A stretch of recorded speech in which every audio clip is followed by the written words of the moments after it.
an AI-powered robot with a digital face, is ready for a new mission on the International Space Station.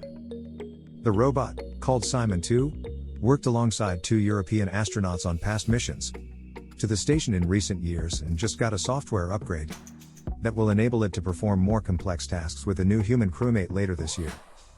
The cute floating sphere, with a cartoon-like face, has been stored at the space station since the departure of the European Space Agency's astronaut Luca Parmitano in February 2020.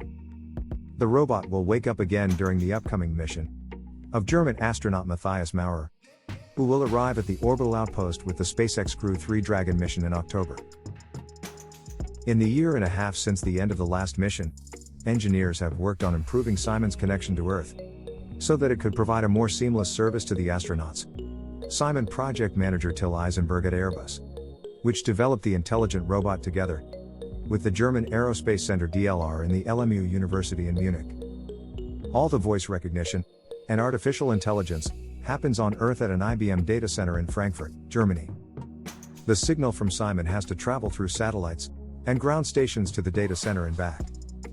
We focused on improving the robustness of this connection to prevent disruptions. CIMON relies on IBM's Watson speech recognition and synthesis software to converse with astronauts and respond to their commands. The first-generation robot flew to the space station with Alexander Gerst in 2018. That robot later returned to Earth and is now touring German museums. The current robot, CIMON 2, is a second generation.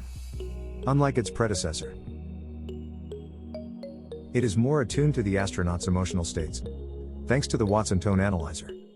It also has a shorter reaction time. During the first steps in the development process, we had a delay of about 10 seconds, which was not very convenient, Eisenberg said.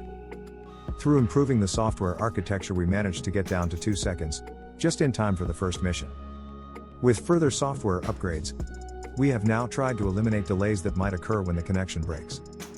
Airbus and DLR have signed a contract with ESA for CIMON 2 to work with 4 humans on the orbital outpost in the upcoming years. During those 4 consecutive missions,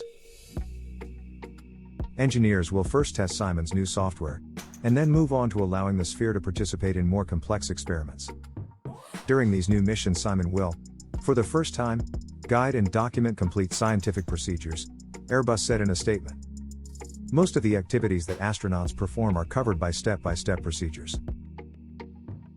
The robot can also look up additional information and document the experiments by taking videos and pictures.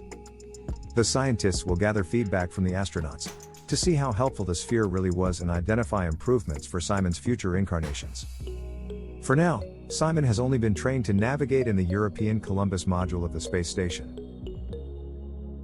The 5-kilogram sphere floats around using its small air jets. A set of ultrasonic sensors together with a stereo camera help the robot navigate in space and avoid walls and equipment. CIMON is also fitted with a high-resolution camera that enables it to recognize faces of individual astronauts. 2 smaller cameras on the sphere's sides are used to take pictures and videos. In the future, the team hopes to make CIMON independent on the ground-based data center. Astronauts on future missions to the Moon and Mars will surely appreciate a robotic assistant. However, for such missions it would be impossible to wait for the speech processing to be done on Earth.